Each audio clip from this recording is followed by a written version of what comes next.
con la política, con la economía, con lo social en nuestro país, pero por supuesto también tiene que ver con las organizaciones sociales de nuestro Estado plurinacional. Hoy vamos a conversar con dos personas, invitados nuestros muy queridos en cada región. Vamos a tener la grata presencia, en principio, de nuestro hermano ex senador del Estado Plurinacional, actualmente ejecutivo de la Federación Chimoré, Leonardo Loza, a quien le damos la más cordial bienvenida. Hermano Leonardo, ¿cómo le va? Muy buenos días. Bienvenido a nuestra casa. Muchas gracias, hermano Ramiro. Un saludo y un abrazo también para nuestro hermano que nos acompaña desde Santa Cruz. Siempre es un honor, siempre es un privilegio estar en Radio Causachuncoca, particularmente en este programa. Evo es pueblo, líder de los humildes, tiene mucha audiencia nacional e internacional, así que para ellos también un gran saludo y un gran abrazo en todo el territorio nacional, por supuesto fuera de nuestras fronteras, que la gente domingo tras domingo escucha, hace seguimiento este medio de comunicación. Así que muy buenos días, hermano Ramiro, muchísimas gracias una vez más en este programa. Un abrazo y un saludo a todo el territorio nacional. Muchísimas gracias, hermano Leonardo. Y nos acompaña también el hermano Carlos Subirana. Él es abogado, viene desde Santa Cruz, acaba de llegar. No, ha llegado un poco más temprano. Hermano Carlos, ¿cómo le va? Muy buenos días. Hermano Ramiro, yo solamente te conocía a través de las redes y es un gusto pues hablar, estar aquí. Y sobre todo, hermano, aquí es una personalidad, una institución dentro de este movimiento popular, dentro de este movimiento obrero, campesino, indígena, originario. Yo le voy a decir, Imaginaya Kazaki, hermano Loza. Así es, porque eso es así. Así es. También para la gente de allá, sobre todo de la cordillera Alto y Bajo y Soso, les tengo que decir, Guama, Cuimae y Soso, Pegua. Cuimae, Cuñá, Pegua y Soso, Pegua.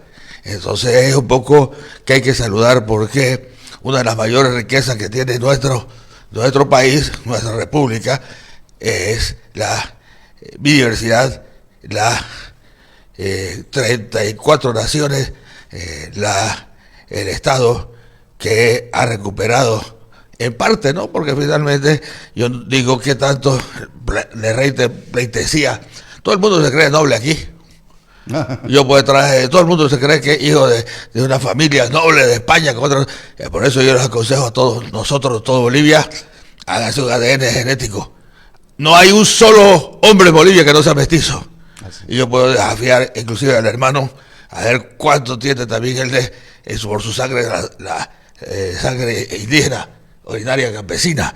Entonces, porque algunos salimos más amarillitos, más blancos, no quieren decir que somos vikingos, pues no. Saludos grandes a esta población, contento, impresionado, vi la guardia de gente humilde, sencilla, personas que están cuidando a nuestro hermano y mi amigo Evo Morales, Ayma. Y yo les agradecí a todas, ¿no? A todos. Y es un gusto estar aquí. Gracias, hermano Carlos. A propósito de lo que decía, solo para aumentar la leña, el carbón. Hay gente que, como usted dice, hermano Carlos, que se cree de otro tipo de raza, de Europa, no sé, se tiñe el cabello y dice, detengan al indio, ¿no? Autoridades actuales, una senadora que cada día anda pidiendo detener al hermano Evo Morales, y cuando uno revisa, ¿no? Un poco la familia, ¿no? ADN de un laboratorio de Houston. ¿Y eso? Ahí dice, si usted suma los indoamericanos y suma el otro tema de las tribus, tengo el 44,4% de sangre indígena. Y claro, a veces nuestros familiares siguen creyendo en la historia de que ellos son criollos. Dicen, ¿cómo es eso? Somos hijos de español con español, ¿cómo es eso? Cuando llegó a Santa Cruz Chuflo Chávez, llegó con 3 viejas, una de ellas era su mujer, y llegaron 2.000 españoles, marineros, navegantes, 2.000 muchachos con el pasto hasta el pecho. Ni las 3 pues la abastecían para uno. Entonces, obviamente, como lo hicimos, como se hizo, ahora el hecho de que la mayoría de nuestros pueblos de tierras bajas son pueblos nómadas, eran pueblos nómadas. O sea, y cuando vino el español aquí y al lado allá de Collasuyo, la de Collasuyo pues era una raza de 10.000 años. Claro, entonces, claro, como prevalece la ley de la herencia atávica, la más antigua, es que salieron más morenos y nosotros allá salimos más zapitos, pues, ¿no? Más blancos. Y la gente se la cree, ¿no? Se la cree, carajo, hay mucha hipocresía. Venía escuchando ayer un acto, hay un taquirari muy bonito que elogia a la raza Yuki, prevalecerá. Y los pobres Yuki ya no son ni 10 ni 12. Y yo les digo a ellos, ¿qué hacen utilizándolo? Si tanto aman a su pueblo Yuki, ¿por qué no los alojan en el comité y los meten a sus logias o a su comparsa? No lo van a hacer. No, lo que pasa es que hay doble.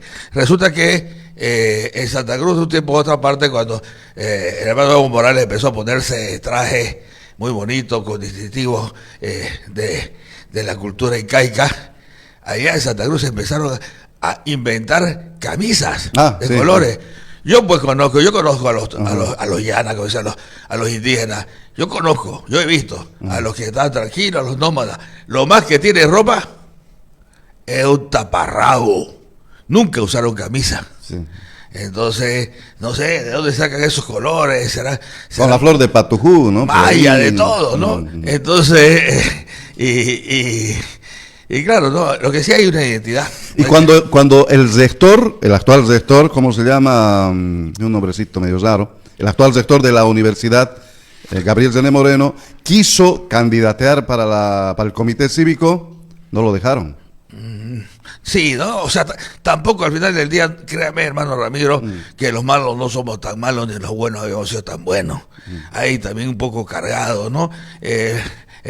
Hay instituciones suprainstitucional y a veces una está varias veces representada, pero tampoco hay que decir, ¿no? No se olvide que para ser rector en la Universidad de Santa Cruz son más de 100.000 estudiantes y miles de docentes, y hay que votar y hay que ganarla de los estudiantes y los docentes.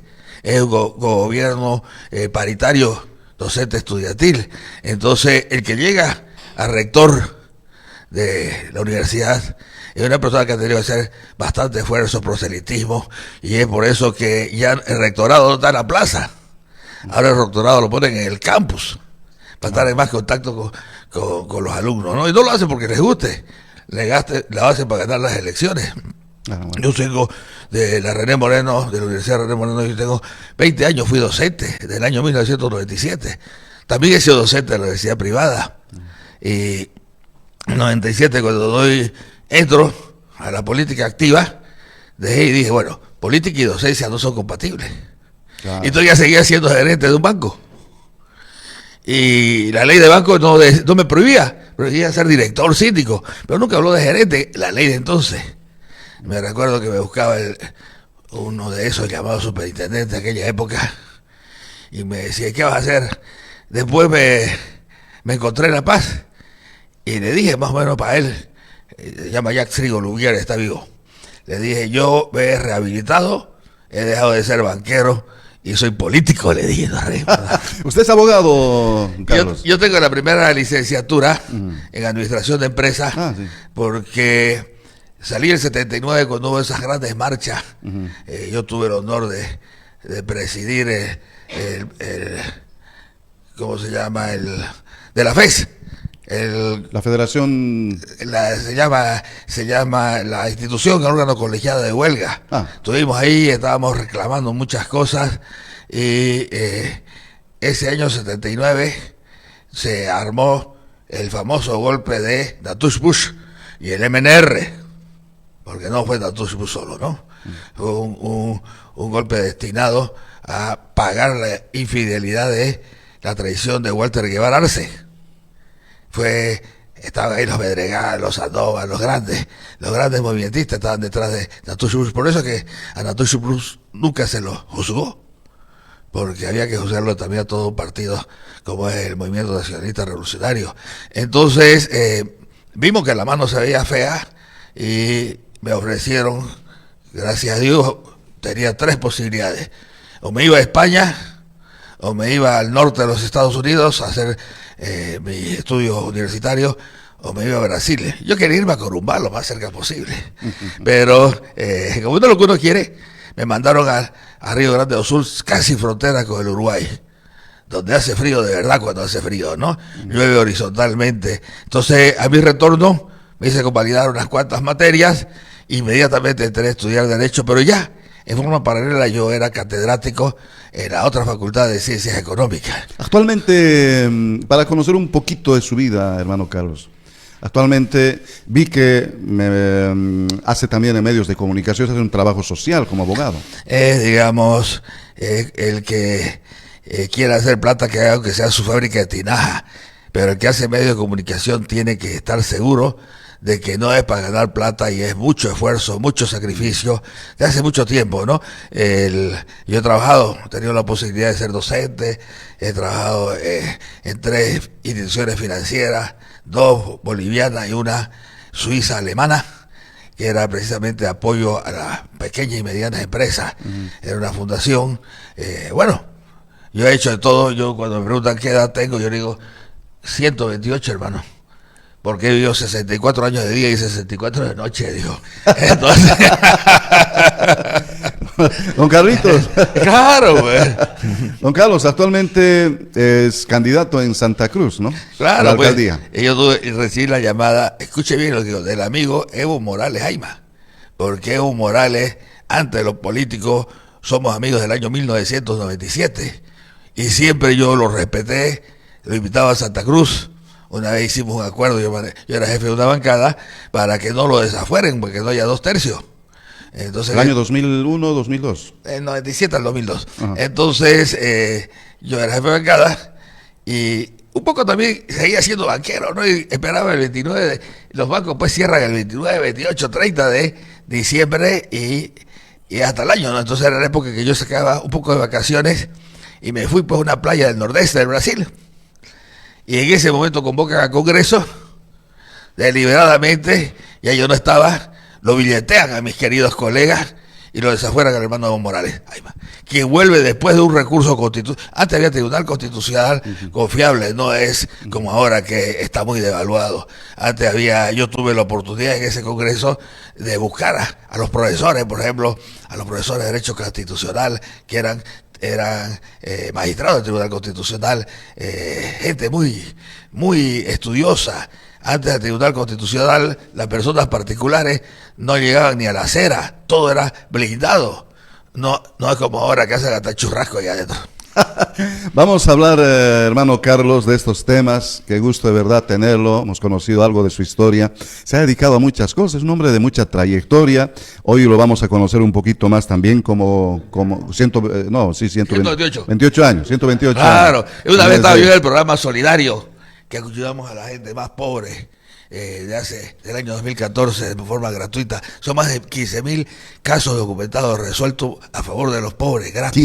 15.000. 15.000. No, en serio, 15.000. Ya te he mandado inclusive, no solo tengo el libro que pesa, el primer libro pesa 5 kilos, ¿no? Sí, 2.000 sí. tantos, pero lo he mandado en digital, Sí. y lo he mandado para que la gente lo entiende, un videolibro donde yo voy contando, digamos, ¿no? Sí, vi un ¿de acuerdo? poco. Asistencia familiar, el drama de todos los días. Entonces, ese tema... De los 15.000, ¿qué casos son los comunes? ¿Asistencia familiar? Termino con esto. Ah. Entonces una vez nosotros llamamos, pues damos el derecho a réplica. Ajá. Llamamos, digamos, lo diría Lauro Bosa, el incapaz llamamos, ¿no? Ajá. Llamamos generalmente al abusivo, al que no quiere pagar asistencia familiar, el que hace violencia física, psicológica, patrimonial. Y yo le pregunto, yo hablo con la gente y le digo, ¿quiere que hable con su marido, mi hijo o yo? Usted, doctor, me dijo, ¿y por qué? Y me dijo, con todo el cariño del mundo, me dijo, porque más sabe el diablo por viejo que por diablo, me dijo. Entonces, ¿qué te tengo que decir? Muchas gracias, ¿no? Ah, claro. O sea, no lo hizo, antes me recuerdo, es como cuando yo asesoraba al amigo, el ingeniero Percy Fernández Áñez. ¿Ha sido su asesor? Harto tiempo. Yo era su abogado personal y apoderado. Amigo, otra vez fuimos adversarios. Uno de los mejores alcaldes de Santa Cruz. El mejor, sí. el mejor, y el que está ahora es el peor. Entonces, Ya lo digo todo. Y eso que yo lo conozco muy bien, ¿no? A Johnny. Sí, yo le he ayudado mucho, le he hecho mucho. Tantos favores le he hecho que, claro, más barato sale a veces volverse enemigo de uno, ¿no? Que ser consecuente con la ayuda que uno ha dado, ¿no? Entonces, a pesar de eso, él les decía que la gente es muy cariñosa, es muy cariñosa. Muchos de los casos se resuelven antes que terminen de salir a la calle de mi estudio, de mi gabinete. Porque hay una sola cosa. Cuando empecé a atender, yo fui y dije, ahora paro en la actividad privada. Cuando uno es abogado privado, se gana mucho dinero, pero tiene que estar tomándose alcacerse todos los días para no aguantar, yo digo, la corrupción de los pacos, fiscales, jueces, muy corruptos, lo asaltan a uno. Pero lo que ya no soporto yo es que la complacencia y la complicidad de los clientes. Los clientes son los que más incentivan en querer pagar coima. Y no tiene llegada contra la autoridad, no tiene llegada con otro. Y de ahí, cuando toca discutir honorarios, regatean, pero cuando quieren coima, dan a mano. Y por eso es que muchos colegas cobran poquito y le aumentan a la supuesta coima, ¿no? A veces le llega la mitad a la autoridad o no le llega nada. Es muy corrupto. Entonces yo fui a un lugar donde hice un servicio social que es más hermoso que el pobre que yo atiendo, demandante, llega el demandado y al revés. No tiene pues ni para pagarle coima ni al taxi. Entonces nos obliga a ver la ley. Y hay un gran codificador. Bolivia tiene 3 épocas de toda su historia. Y el primer codificador fue el mariscal de Cepita. Sus códigos de 1830 y tanto duraron hasta 1972, 73, algunos de ellos. El que hizo en su época de dictador, hizo todo un compendio códigos, fue el entonces coronel Banzer. Ahí tenemos los nuevos códigos, por ejemplo, el código de comercio, código de familia, dice, ¿no? Ahora es el código de las familias. Y el último gran codificador que legisló para los pobres, para las mujeres, fue el amigo Evo Morales. Fíjese, la ley 348, que sirve tanto al hombre como a la mujer. Solo que lo utilizan mal, ¿no? No, está bien utilizada, se hacen los cojudos. Entonces, llorones nomás. Entonces, ¿a cuánta mujer madura he tenido el honor de mandarla a la cárcel porque la quería ahogar a la viejita, la garra lo quería ahogar en un charco para quedarse con su cuarto? Porque la violencia no solamente es del hombre, hay a veces mujeres pegadoras, sí. Hay padres, padrastros abusivos, hay hijos también. Nosotros tenemos el caso no solo de asistencia familiar para los hijos pequeños, sino cuando ya son mayores de más de 60 años y están en situación difícil, nosotros le pedimos asistencia familiar y demandamos a los hijos también, para que sepan. Entonces, y de ahí yo siempre recomiendo, ¿no? Señor, señora, trate de gastársela toda su plata mientras viva. No vaya a ser que deje alguna casita, algún lotecito en muerta y sea el origen de toda una pelea. Entre sus hijos. El motivo de porque la historia, ¿no? Las peleas familiares, llevar un caso familiar es más duro que llevar un caso de asesinato. Todo por herencias y estas cosas. Y es muy sensible porque cuando se trata de familia, la gente se enoja 1000 veces más, digamos, ¿no? Claro. Hasta la muerte muchas veces he conocido casos. Don Carlos, vamos a seguir hablando de toda la experiencia que tiene mucho para contarnos. Además, quería yo aprovechar, por eso le preguntaba, está como candidato ahora, nos va a contar luego.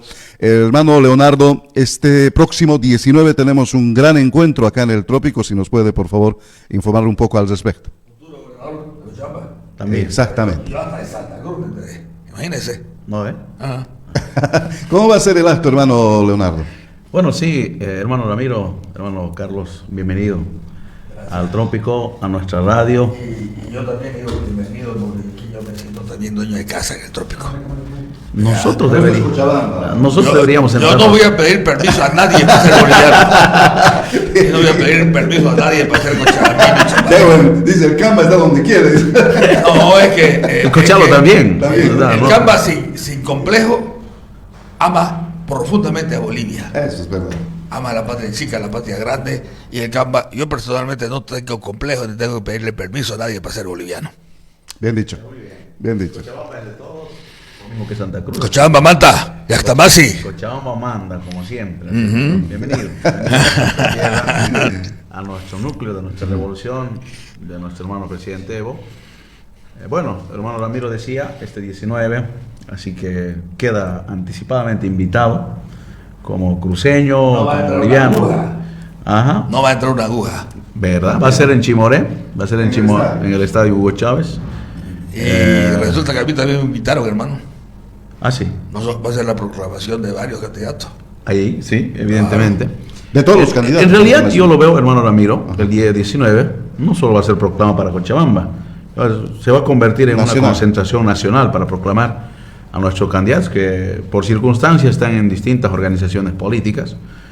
Seguramente vamos a estar llenísimo con nuestra vestimenta, nuestra música, nuestro canto, impresionante. Eso es Bolivia, eso es nuestro pueblo, eso es Cochabamba, eso es Santa Cruz, seguramente con Taquirari, nuestro hermano Carlos va a estar el día 19 en Chimoré, las 6 federaciones Chimoré, va a estar 200% de convocatoria, y también del resto de las federaciones, las 6 federaciones, las 16 provincias. Desde ahora invitamos, convocamos a nuestros 9 departamentos del país. Bueno, hay sobre todo intentos de proscribir, políticas de proscripción, de acabar con el movimiento indígena. Aquí vamos a demostrar nuestra fuerza, que aquí estamos vivos, estamos sólidos, estamos organizados, dispuestos a continuar esta lucha a la cabeza de nuestro hermano presidente Evo Morales. Entonces yo veo que este 19 va a ser un día totalmente importante, que va a marcar una unidad en torno a nuestros candidatos para encarar estas elecciones subnacionales. Así que yo contento, hermano Ramiro, estoy seguro el pueblo nunca nos ha fallado, nos va a acompañar este pasaje, este momento de las elecciones subnacionales, estoy seguro, va a estar llenito, reventando el estadio Hugo Chávez de Chimoré. Vamos a tener muchas sorpresas ese día, ¿no? Sí, definitivamente. Grandes sorpresas, además. Ajá. Grandísimas sorpresas en lo cultural, muchas personalidades van a estar, va a haber mucho canto, va a haber mucho baile. Hay que orientar a nuestro pueblo de Chimoré, a la Federación de Chimoré, de la cual todavía soy ejecutivo, a atender, a recibir de la mejor manera a nuestros hermanos del interior del país, como corresponda. Hay que prever alojamientos, hay que prever gastronomía, alimentación, hay que prever agua, ¿no? Nuestros hermanos que vienen del interior del país consumen mucha agua. Transporte hay que prever, vamos a jugar a nuestros ¿Para miembros. qué hora está previsto? Bueno, entre hoy, mañana y pasado se va a sacar una convocatoria Ya. oficial, ¿no? Para expresar los pormenores, los detalles, pero ya de antemano tenemos que estar desde la mañana muy temprano en Chimoré, como decía. Vamos a rogar a nuestra federación, a nuestro sector transporte, a nuestros hermanos hoteleros, a nuestros hermanos comerciantes, a nuestros hermanos que venden comida en Chimoré, pues prever, va a haber mucha gente, muchísima gente, y va a ser una concentración nacional. Santa Cruz, ¿con cuánto vendrá? Sí, hace un mes yo tuve en Entre Ríos también otra proclamación. Hace un mes atrás. Hace un mes atrás. Entre Ríos. Esta va a ser segunda. Segunda. Fiesta. Tiene que haber otra, tercera más, ¿no? La celebración, pues, ¿no? Ah, la celebración. Claro, pero estuvo, sí, en Entre Ríos estuvo. Entre Ríos. En Carlos Villegas. Estuvo- Villegas. Ah. Estuvo un momento, pero no. Luego Creo que se asustó. Se asustó. Se asustó de mucha gente y fugó. no dijo, aquí hay dengue. Así yo pues, como tendré suerte en la vida que hasta soy asintomático del COVID. En mi vida me ha dado dengue, mayaro, conjuntivitis, chikungunya, cólera. No me ha dado nada de eso. Más bien yo doy gracias a Dios porque yo tengo muchas defensas, porque hay que tomar del mismo vaso que toma el hermano. Y así uno va adquiriendo la defensa, no como nuestros pueblos indígenas originarios, que con un sarampión, con una gripe se morían todos. 2 millones de guerreros aztecas se murieron por sarampión. 2 millones, ¿no? Y 2 millones y le sigue rindiendo pleitesía. Y yo a veces, cuando canto el himno cruceño, a veces habla de la España grandiosa, con Ado Benigno. ¿Qué España grandiosa? Han venido a saquear aquí. Por eso Andrés Manuel López Obrador y después Claudia Sheinbaum le dijo, primero pidan perdón. Sí, sí. Yo he hablado una vez con el hermano Evo Morales y le he dicho, no que pidan perdón, que nos devuelvan algo de lo que han meleado, han explotado, han exfoliado primero los españoles y terminando después con las transnacionales pasando por los varones del estaño. Este pueblo ha sido estropeado, ha sido trasquilado. Ha sido desangrado. Y hay gente tan sinvergüenza, los que quieren creer en el pecado, no, decía la doctrina social de la iglesia, decía, no hay pecado más grande que aquel, el pecado transaccional se llama, aquel que empresario que saca plata de un pueblo pobre y la saca esa plata al exterior en vez de invertirla. ¿Y eso cómo se llama? Samuel Doria Medina compró un negocio de cemento por 1 millón y terminó vendiendo, lo primero dijo 500 millones, y encima esa plata la sacó porque no confiaba en el sistema boliviano, pero sí para ganar plata confía, ¿no? Sí, ahorita está listo ya para importar, está viendo si le brinca al Mutún, a la otra fábrica, porque es la especialidad, pero no van a llegar. Este gobierno, como todos los gobiernos que son fruto de la proscripción, puede tener la legalidad, pero no tiene la legitimidad. El presidente actual lamentablemente nunca pensó ganar. No tiene estructura, no tiene cuadro. Ha tenido que, no, gracias a que se le dio el Evo, el movimiento popular se le dio el voto, 1,5 millones se le dio, porque primero ganamos el nulo. Y este señor no tiene nada, pues no puede ir mucho a Tarija porque se le cayó un puente, hay un mástil que le valió 3 millones de bolivianos y no se le puede poner bandera. Entonces ya está correteado. A ver, yo quisiera aprovechar, hermano Carlos, justo hoy es 8 de febrero, y si hacemos un cálculo de su ingreso, son 3 meses del gobierno de Rodrigo Paz. Me gustaría hacer una evaluación de cómo lo ve al gobierno de Rodrigo Paz, pero además, Rodrigo Paz viene ¿Qué gobierno le preguntaría, no? Bueno.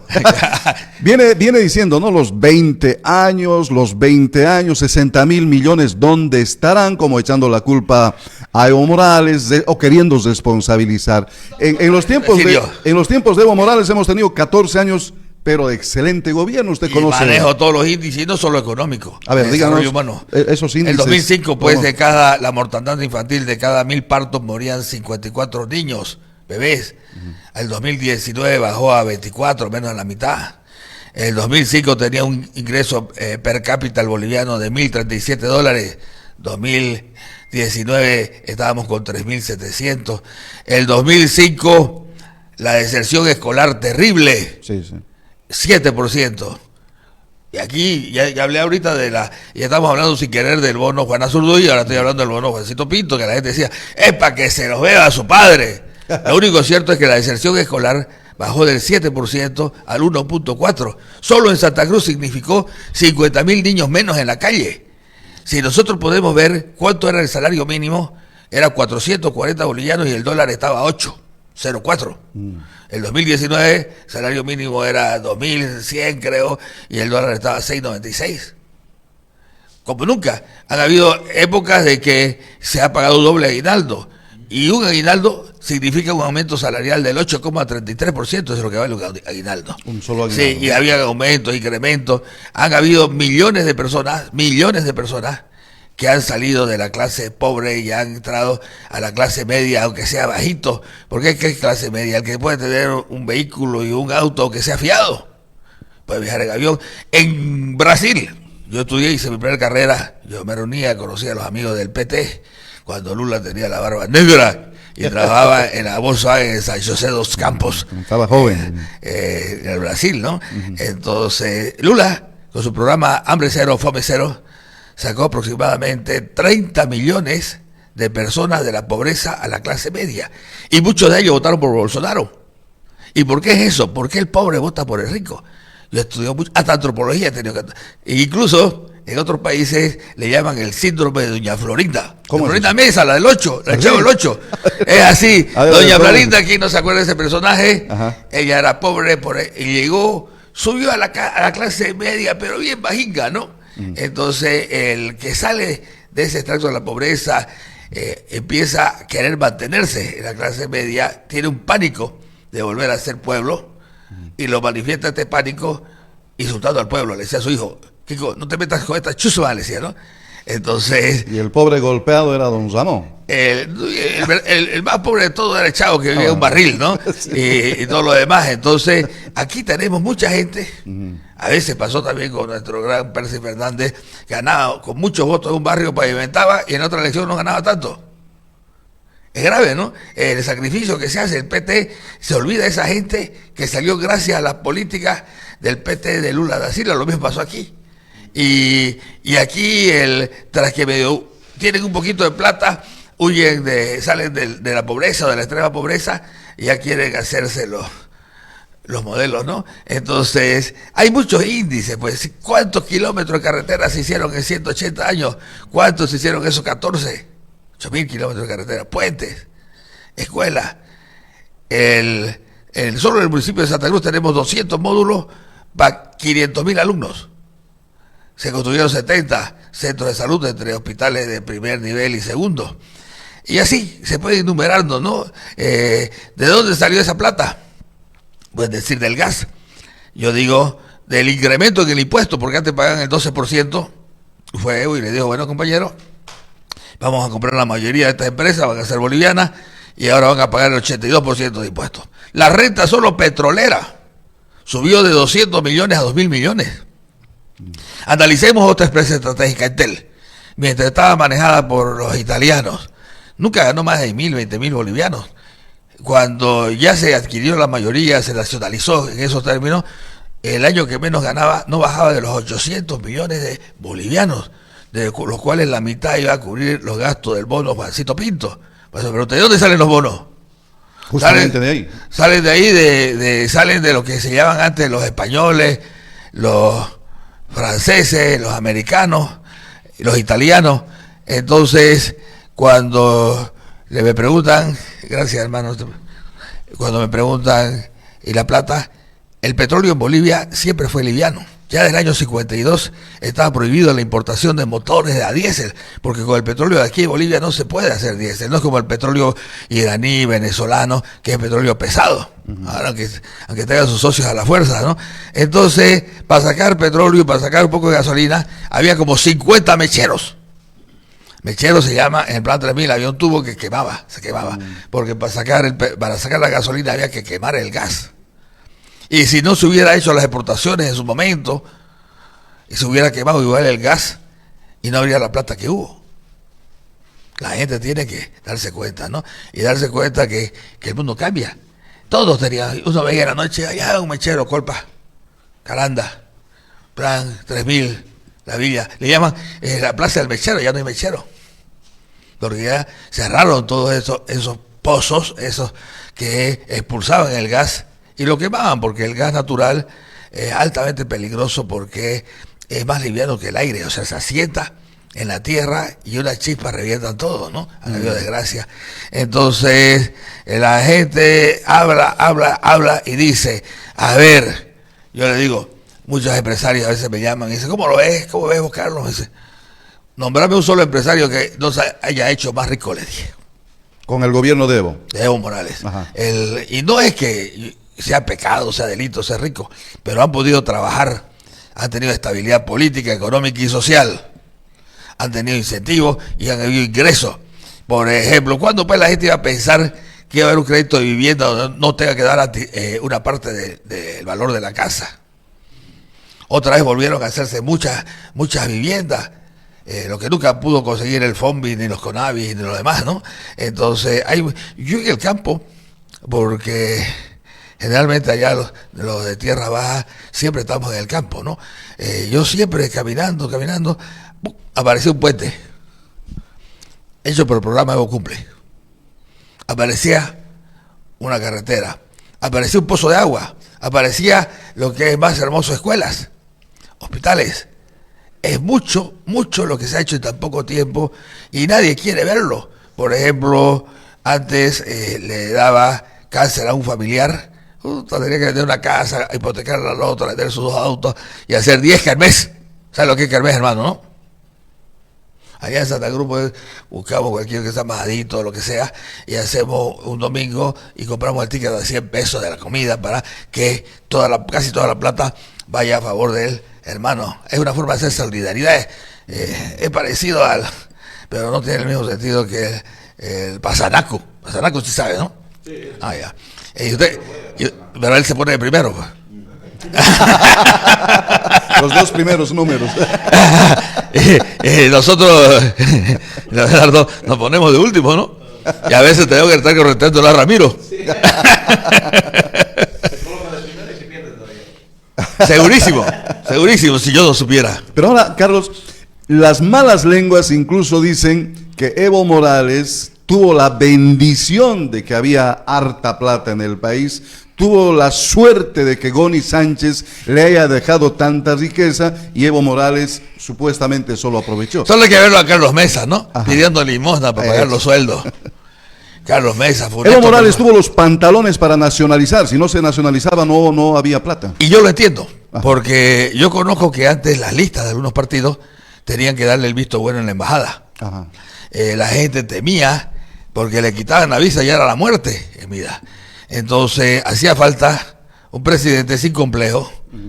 Claro, un poco más y se pintó de Apache Evo y fue y le dijo: vamos a nacionalizar los recursos naturales. Y entró con el ejército. Y el que no quiera que se vaya. Le quitaron tanto a las empresas transnacionales que se quedaron ganando. ¿Todavía? No se fueron. Y fue una manera, una nacionalización actual, inteligente, como más o menos como es Petrobras en el Brasil, que siguen siendo empresas, sociedades anónimas de derecho privado, pero con el control mayoritario estatal. Como Goni nos contó que iba a vender solo el 49, lo hizo al revés, lo vendió el 51. Entonces el caso de la telefónica de Entel, ¿por qué no ganaba Entel? Porque había una subsidiaria llamada Citi, creo. Vendía del papel higiénico hasta la máquina más sofisticada con sobreprecio. Entonces los inversionistas italianos ganaban, traían las ganancias, llevaban las ganancias de Entel a través de su subsidiaria. Así es, ¿no? Había también de todo. ¿Para qué vamos a hablar, no? De ende, de yacimiento. Ellos ya eran una lágrima. 2 veces lo han saqueado. Ellos aéreo antes pues tenía muchos inmuebles en el exterior. Miami, San Pablo, Buenos Aires, valía mucho dinero. Uno de los capitalizadores de Yoy Aéreo se dedicó a vender eso. El otro se dedicó a sacar las turbinas para llevar a la Baspi. Viazón Aérea Sao Paulo se llamaba, ¿no? Creo que era Canedo, ¿no? Entonces hemos visto de todo. Y vemos de todo igual, ya empezaron. Todo el tiempo hablaban contra el modelo sociopolítico, económico. Era un modelo que ya lo dijo.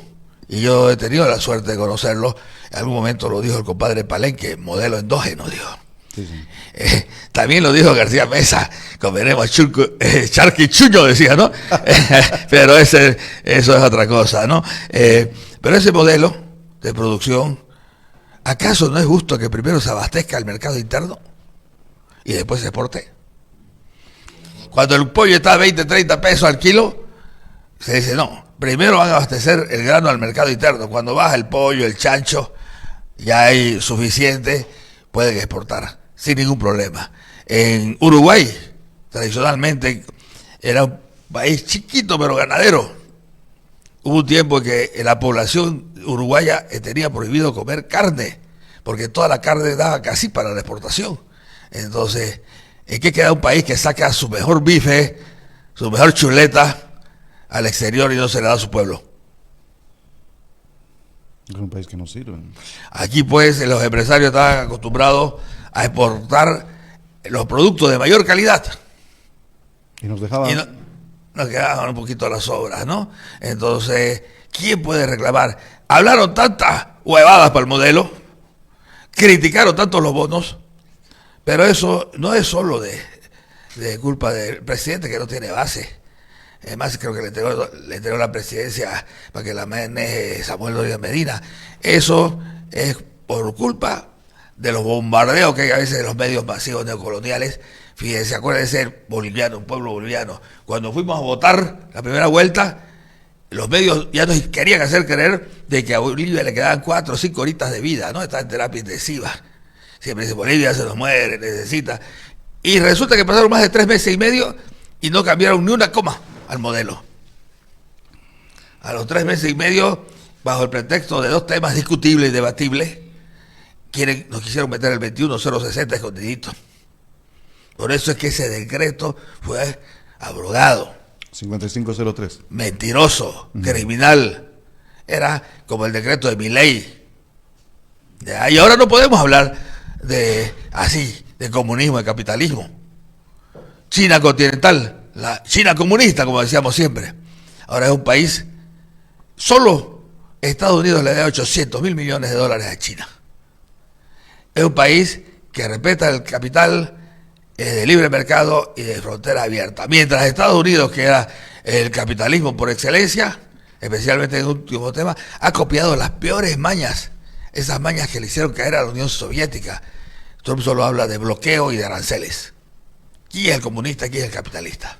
Había un nuevo cambio de orden mundial. Yo nunca pensé vivirlo. Teníamos un mundo unipolar, donde incluso Francis Fukuyama, un escritor, dijo: el final de la historia. Vamos a hacer por los siglos de siglos un mundo unipolar de corte y estilo Made in USA. ¿Pero qué pasó? Como todo mercado que no se regula, no se controla, en 2008 reventaron las famosas cédulas hipotecarias, los inmuebles, la bolsa de Wall Street, y también murió el capitalismo. En Bolivia, ¿qué decimos? Solo hay fuerzas, de un lado, que dicen, démosle plata al empresario, démosle incentivo. Creen en la mal llamada teoría del rebalse, derrame. Cuando está científicamente no está comprobado, nunca ha sido comprobado. Incluso en una encíclica papal dice, una encíclica que se llama Evangelium Gaudium, en su punto 54 dice, la teoría del derrame no solo que no ha sido comprobada, sino que se basa en un tonto, una burda idea de que el dueño de la plata va a querer distribuir entre los pobres. Y el otro grupo de partidos o movimientos que decimos, el Estado debe ayudar a los más desprotegidos, a los más necesitados. ¿Quiénes son? Los niños, las mujeres embarazadas, los ancianos y sobre todo la población que vive en el campo. No es posible, pues no, que de un 80% que teníamos en Santa Cruz viviendo en la provincia, ahora hemos pasado a un 20%.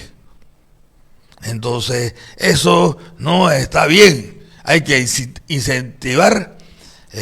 Allá le decían, Evo va a hacer una constitución que a los 3 años los niñitos se lo iban a llevar a Cuba para adoctrinarlo. No se lo llevaron. Era lo que hacían los conquistadores en Norteamérica, detrás a unos internados. Por eso cada día descubren más fosas comunes.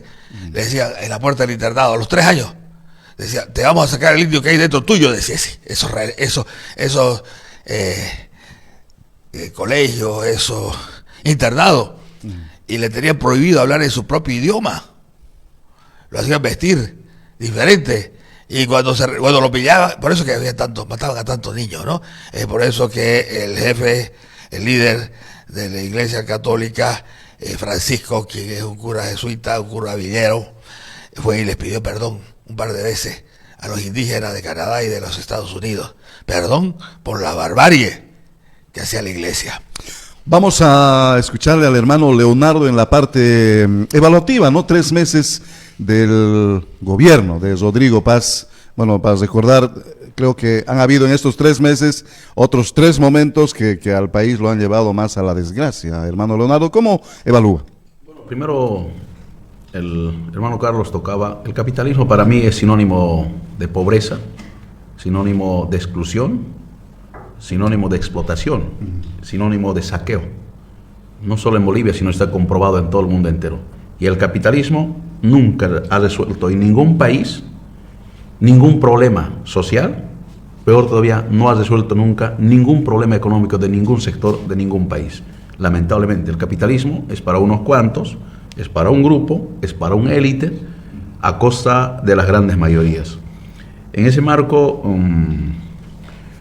yo no entiendo. El hermano Carlos decía, ¿qué gobierno? ¿Cuál es el gobierno? ¿Qué tenemos de gobierno?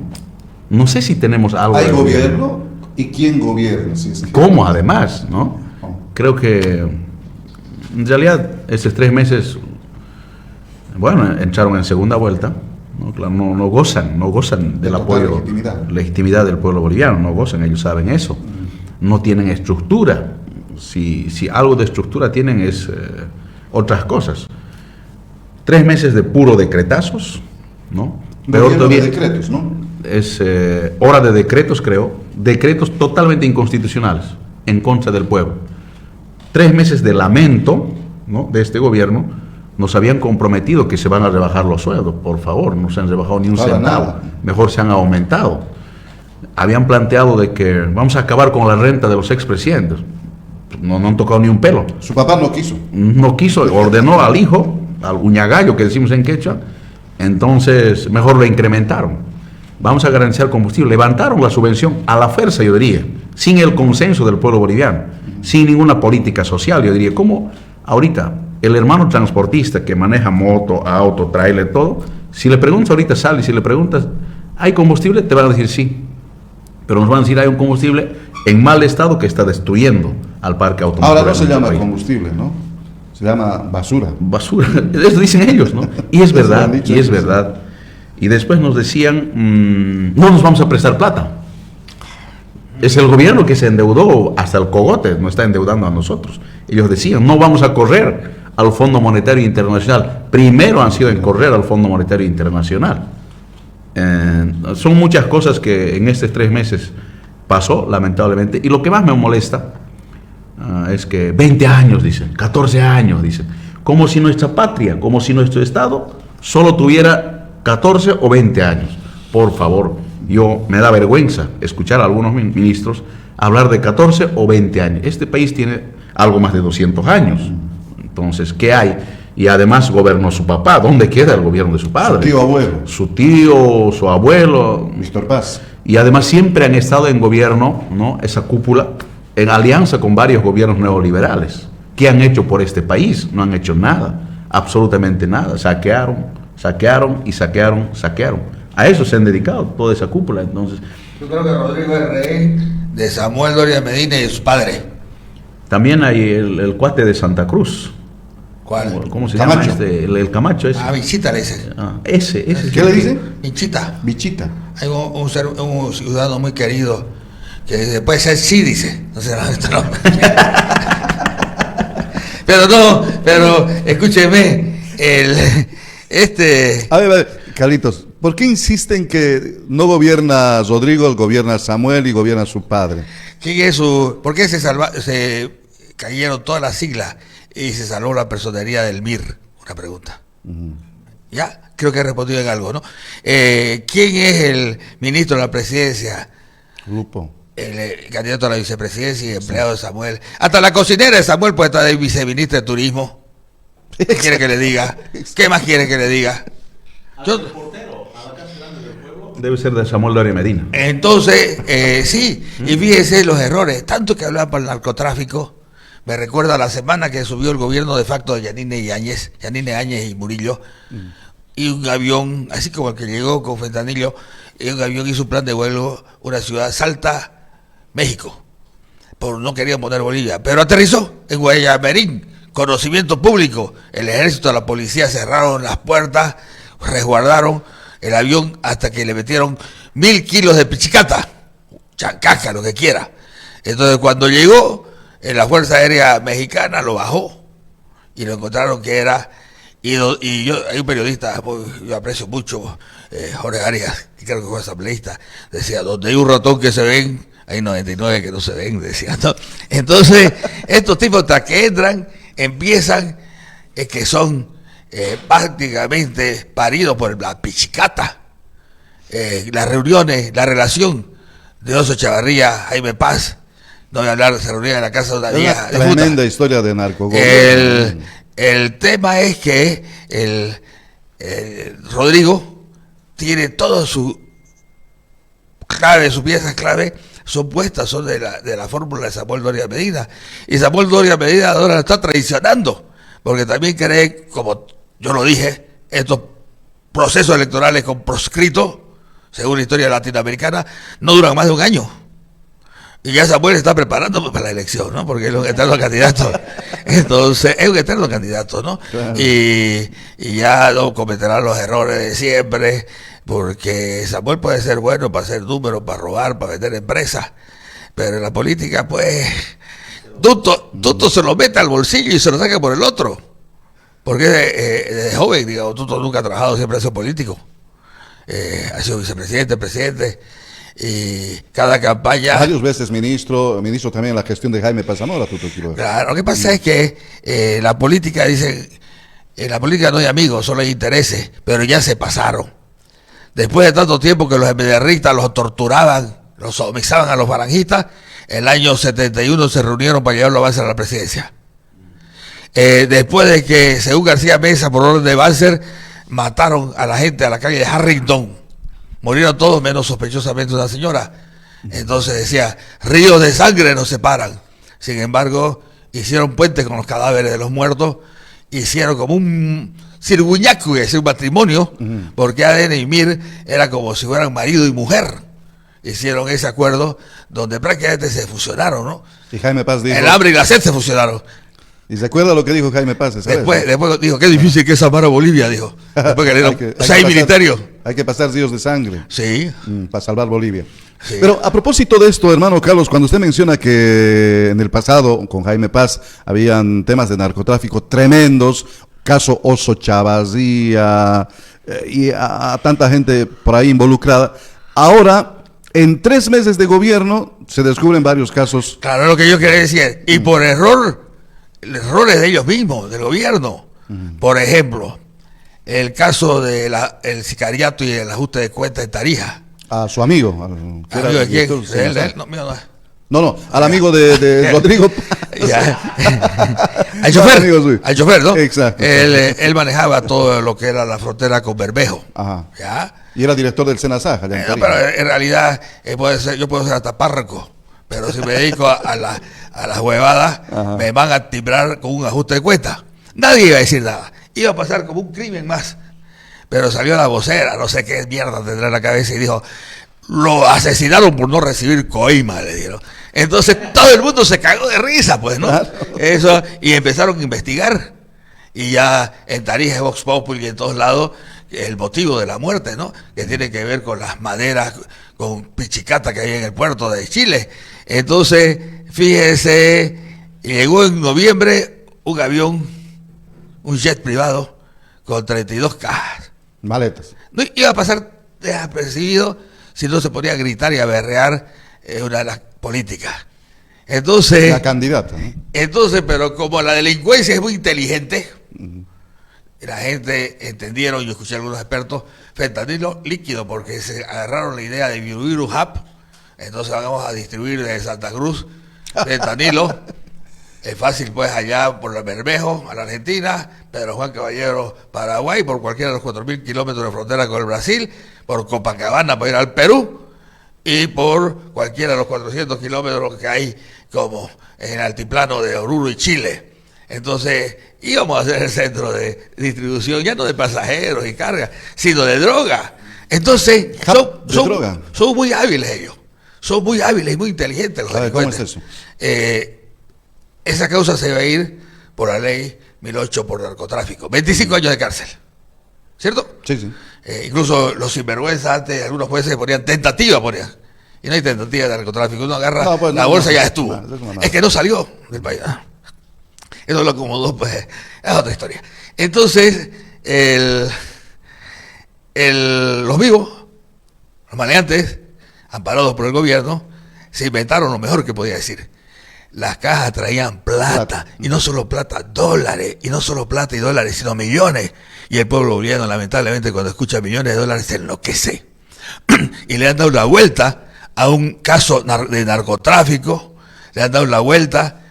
No hay ningún artículo específico que diga, artículo tanto, ingreso de divisa. No está penalizado decir la ingreso de divisa. Si le ponen supuestamente... sería por legitimación de ganancia, son 8 años. ¿Y dónde van a encontrar la prueba? ¿Dónde van a estar los billetes? Entonces, el caso de las 32 narcomaletas, ya 1-0 ha perdido el pueblo boliviano. Es un engaño tremendo ese.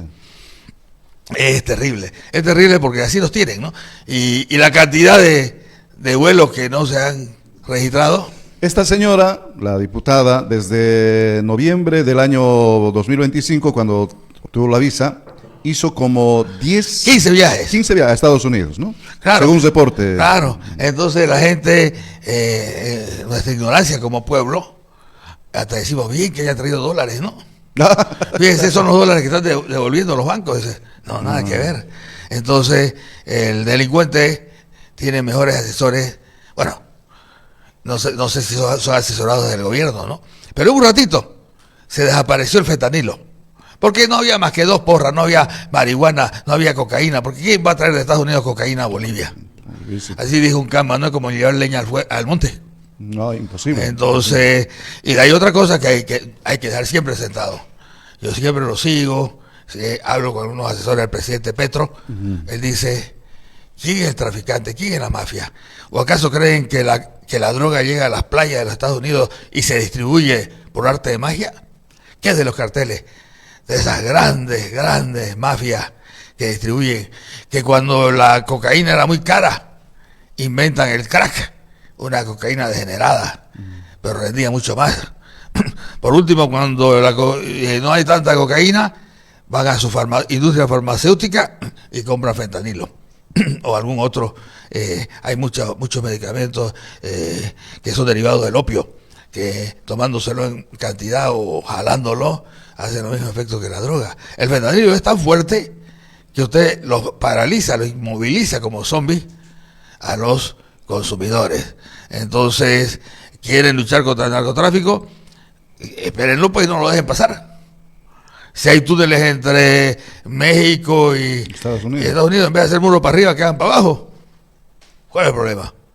Porque el negocio es redondo.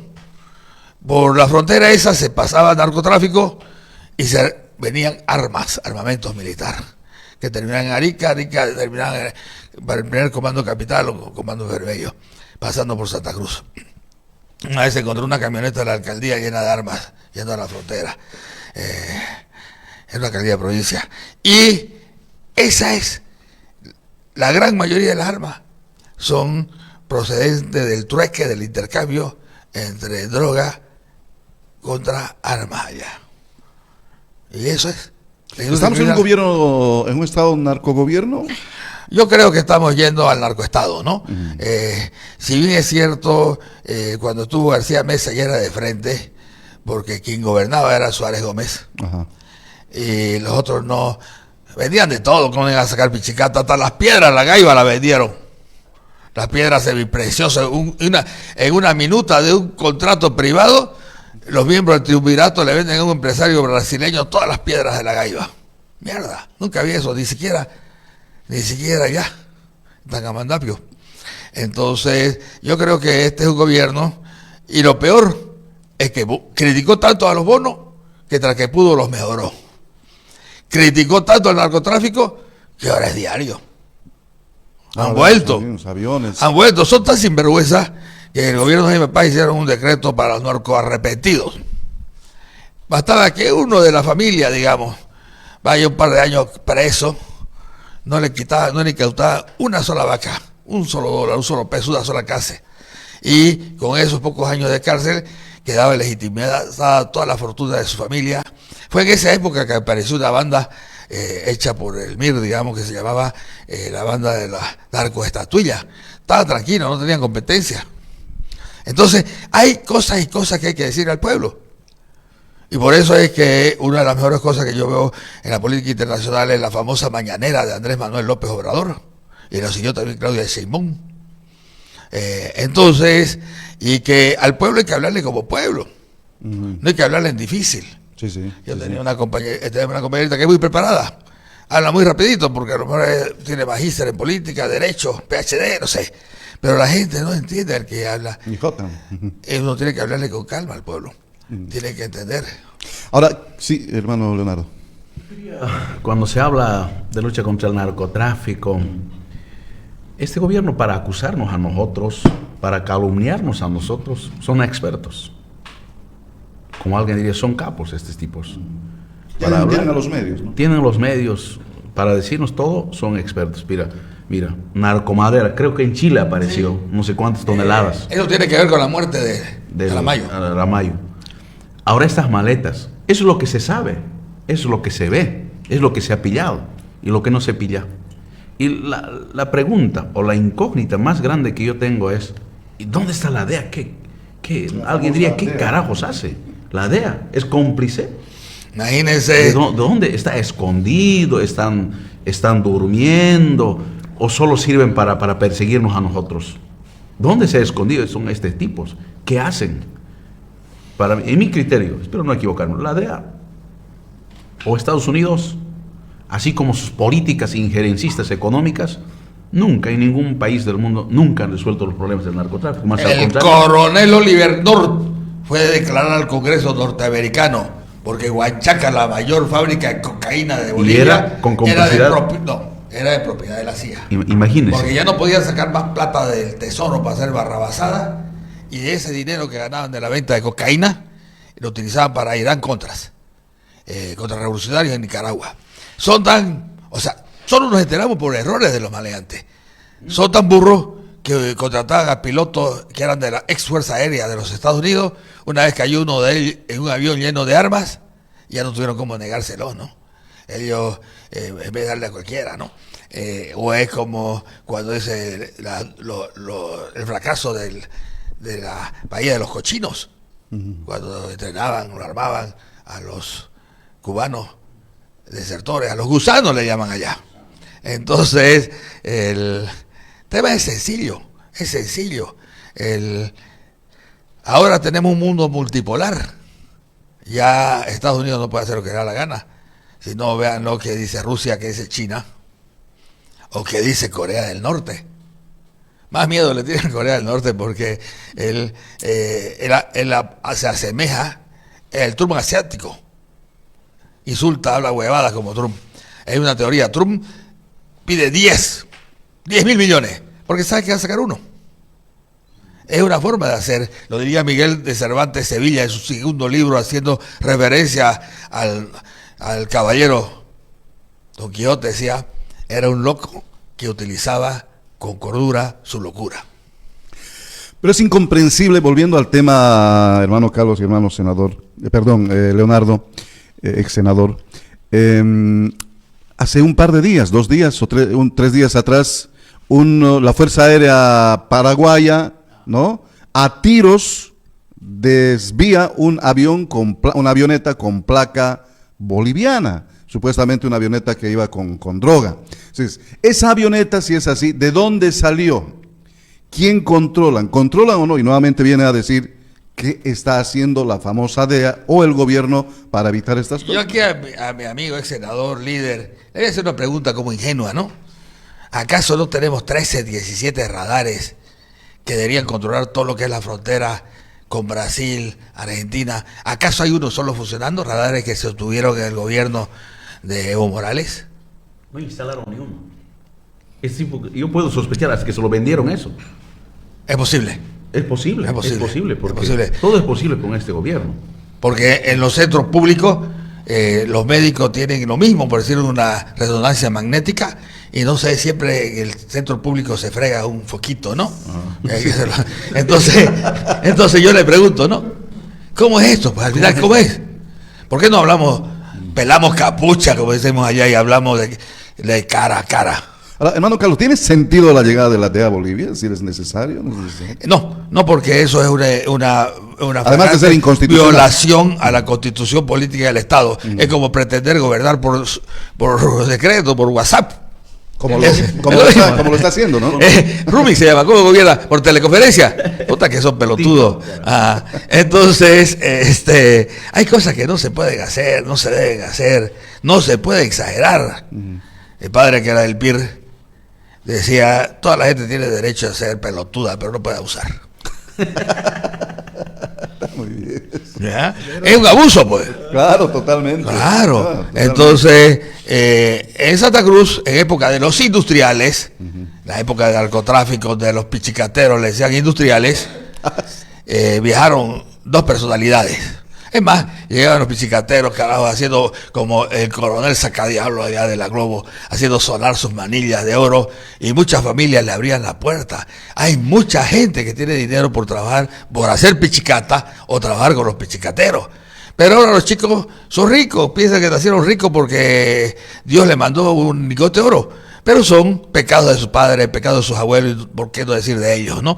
Entonces, eso es muy feo. es muy feo. Entonces, habían dos capos, dos personas conocidas. En Miami lo agarraron a los dos, creo que tenían una maleta de 6 millones, hace muchos años. Uno se quedó y el otro salió. Cuando yo investigo, estudio, ese que salió había sido agente de la CIA. Había una interna entre la DEA y la CIA, porque la DEA supuestamente quería agarrar la mayor cantidad de narcóticos y la CIA quería evitar que prospere el comunismo. Llegaron a un extremo que solo para Bolivia a través de la UCI, porque yo crecí pues con la teología de la liberación, con los sacerdotes obreros, curas villeros. Entonces ellos dijeron, ya es matar mucha gente, a Luis Espinal, al santo Arnulfo Romero, que hacía su homilía en cadena. En Salvador 8 familias eran dueñas de toda la tierra.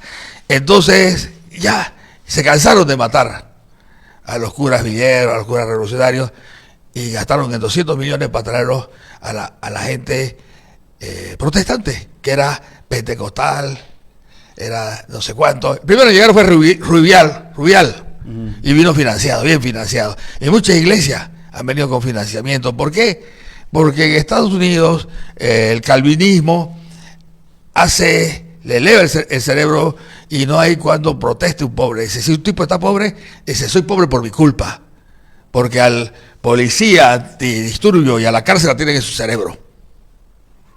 Entonces, de pronto dejaron hasta los partidos, que yo me recuerdo tanto la democracia cristiana, después lo que fue el MIR, iban a estudiar a Lovaina, o a Suecia, que recibía tanto exiliado, como dijo el coronel Arce Gómez, ¿no? En 20 días tienen que estar fuera del país. A los tontos útiles los vamos a educar, Dios, los vamos a residenciar, los vamos a enseñar a trabajar. Y si no, que anden con su testamento bajo el brazo. Ahora que están revelando el rol de Henry Kissinger y su alianza con la dictadura. Yo tengo las grabaciones de cómo fue el golpe en Chile. Tengo registro, cómo antes que bombardeen La Moneda, Palacio de Gobierno de Chile, ya habían bombardeado la Casa Rosada, la Plaza de Mayo, Aramburo. Entonces, todo es parecido. Es más, parecía que daban órdenes dentro del Plan Cóndor, y casi que con intervalo de un día lo mataron a Luis Espinal en Bolivia y a Óscar Arnulfo Romero en El Salvador. Desaparecieron muchos. Y eso que Arnulfo Romero era parte de esa iglesia católica conservadora que apoya a la derecha, como también aquí a veces, ¿no? A veces tenemos que pelear y critican, y si tanto critican, ¿por qué no hacen su partido? Partido de frailes que hagan. Yo muchas veces he denunciado algunas cosas de los obispos de Santa Cruz a la Congregación para la Doctrina de la Fe, tienen sus direcciones, he mandado también a las direcciones del mismo Papa Francisco. Hay mucha gente que lee allá, y si ven que es un tipo que tiene 200.000, 300.000, 1.000.000 de seguidores, le dan más importancia. Cuando salió la conferencia episcopal boliviana, en época de Yanine Áñez y Murillo, a defender el derecho que tenía de meter preso el que salía a comprar pan para su hijo, leche para su hijo, y eran tan perversos que lo tipificaban atentado contra la salud pública, porque tiene de 1 a 10 años y podía haber cárcel. Y ahora hay, por lo menos en Santa Cruz, hay mucha gente con sentencia ejecutoriada, así como Vidovic, por salir a comprar remedios para su hijo. Entonces, la iglesia aplaudía eso. Yo hice una queja formal y tuvieron que retractarse, porque ellos no son intocables. Hay que ir allá a Roma, al Vaticano, y si algo tienen los curas, es que se odian mucho entre ellos. No hay maldad más grande. Yo también he sido abogado de todo el mundo, yo soy abogado del cardenal. ¿Así? Al cardenal yo decía Padre Julio, le decía así como siempre, ¿no? Y una vez fui a lo que sería antes un juicio de la Santa Inquisición. Era un juicio contra un cura, buen tipo. El cura tiene su apellido, es como de Trago, Bacardi creo que se llama. Bacardi. Claro, de Trago. Entonces lo acusaban en la pastoral social de que se perdieron $200.000 americanos, porque ellos a la gente más pobre le prestan sin intereses y todo. Pero uno de sus administradores cobraba y se lo echaba al bolsillo. Pero los otros curas exigían la cabeza de Bacardi. Y yo llegué ahí, ahora es obispo, creo que se llama un Floch, Roberto Floch, me dice. Ajá. Llámame Roberto. No, yo le voy a decir padre Floch, le digo, yo no me acostumbro. Además, no era mi amigo, ni mi pariente. Entonces, yo tuve que decirle, yo fui representativo con derecho a voz y veto. Yo lo salvé. Pero ¿cómo lo salvé? Lo destinaron de por vida a Charagua. Como el otro Monseñor de la Paz, Baturlón. A veces son muy crueles la iglesia. Ah, sí. Yo he conocido pues al padre general superior de los jesuitas que le llaman el Papa Negro, nada que ver con los otros. Entonces, si uno se siente atacado por la iglesia, tiene que recurrir a las otras republiquetas de la iglesia, ¿no? Ahora se llama, lo que era la Santa Inquisición se llama para la doctrina de la fe, dice, Congregación para la Doctrina de la Fe, y lo presidía el ex de la juventud de nazi, Ratzinger. Ratzinger, gran teólogo, fue el maestro de tesis de mi maestro Leonardo Boff, que fue expulsado de la Iglesia Católica, el gran teólogo, el que impulsó la teología, no de la liberación, la teología del cuidado de la madre tierra en su encíclica Laudato Si. Vino aquí a Bolivia, Francisco. Carlos, me traes, a ver, yo quiero plantearte un tema. Tú eres de conoces muy bien Santa Cruz, conoces Estamos bien. transmitiendo por mis redes, vivo También, en TikTok también. También, qué bueno, Sí, qué sí, bueno. sí. Saludos entonces para los seguidores de aquí, el amigo Carlos. Qué gusto de tenerte, en verdad. Hay un tema que ahora en este gobierno van a aprovecharlo, creo, desde mi punto de vista al máximo. Es el tema tierras.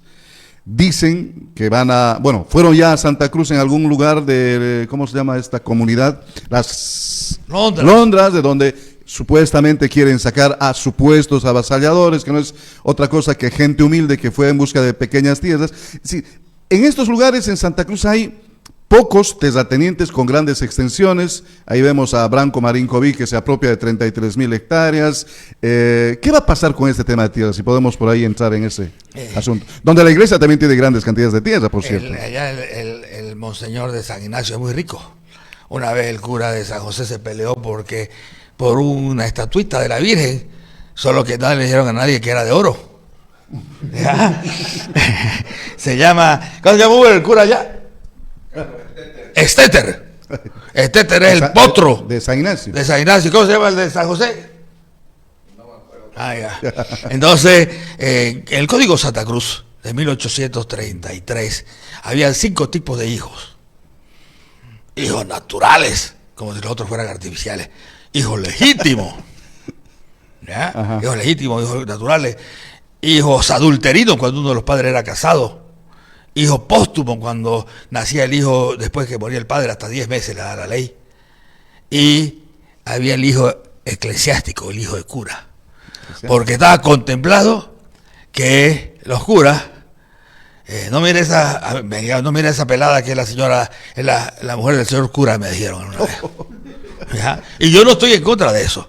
Yo no estoy a favor de la castidad en la iglesia. Si algo le ha servido la castidad en la iglesia es la prohibición de tener familia.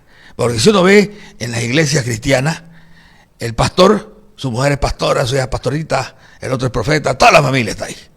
Hay el nepotismo, como se dice en italiano. Nepote es sobrino.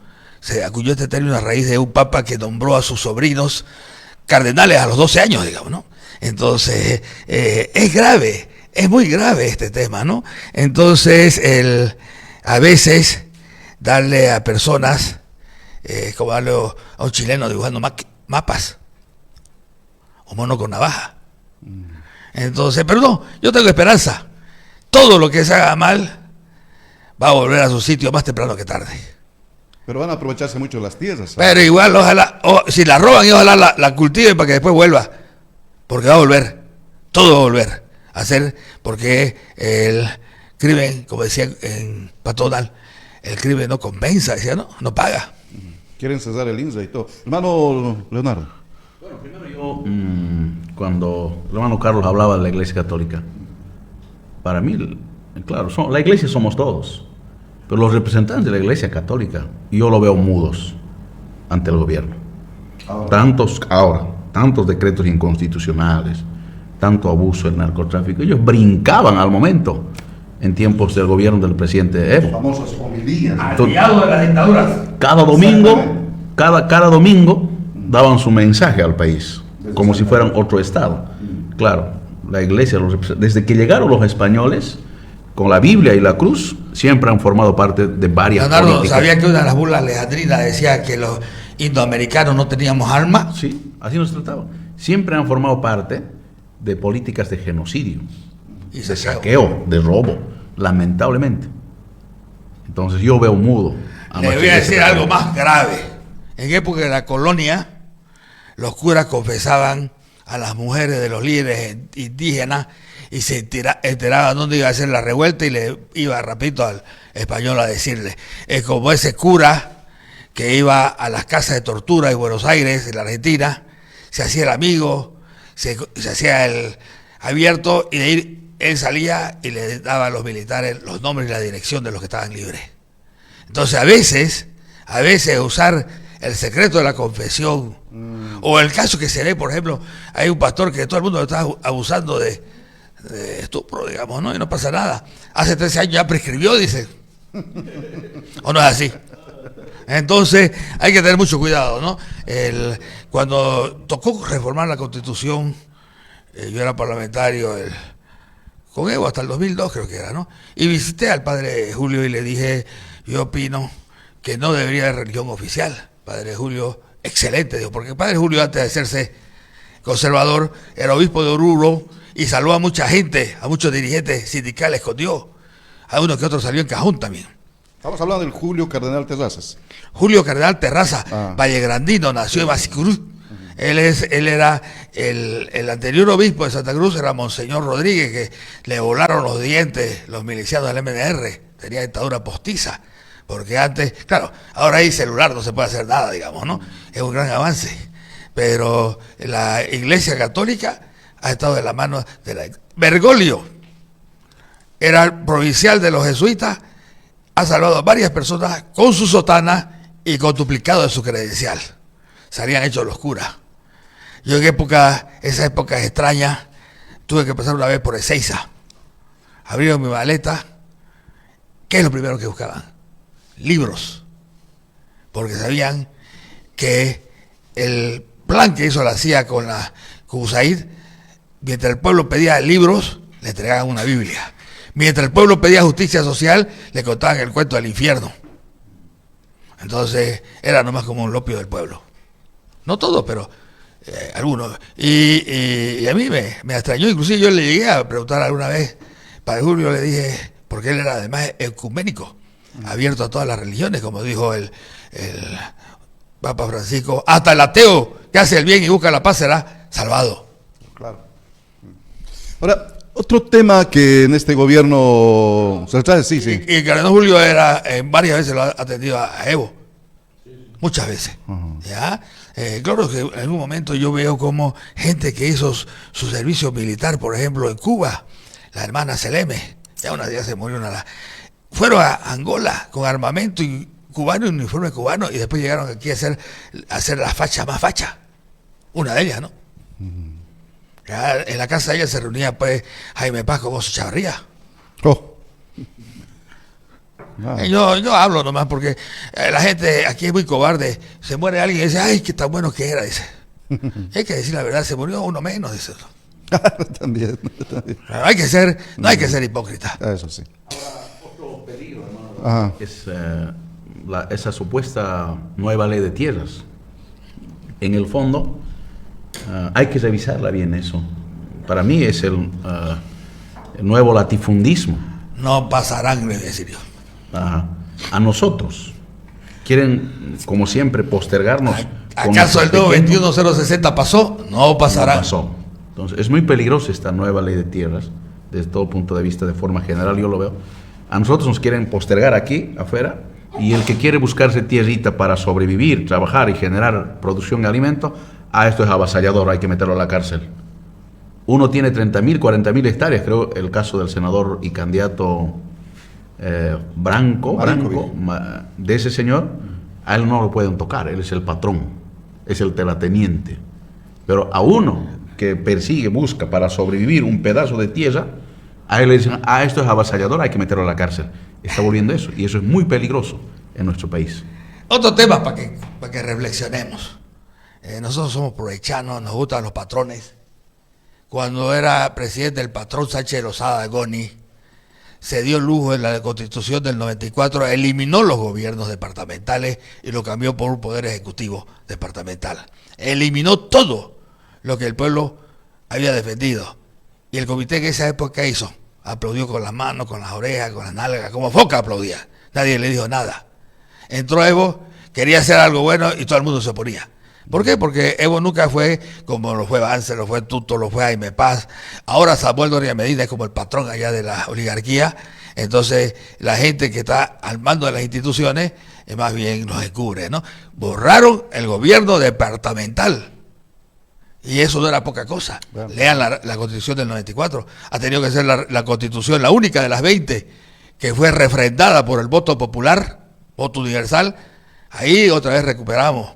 Y hay cosas que se ponen, por ejemplo, constitucionalizaron la herencia. O sea, me preguntan, está bien, pero yo haría dos tipos de herencia.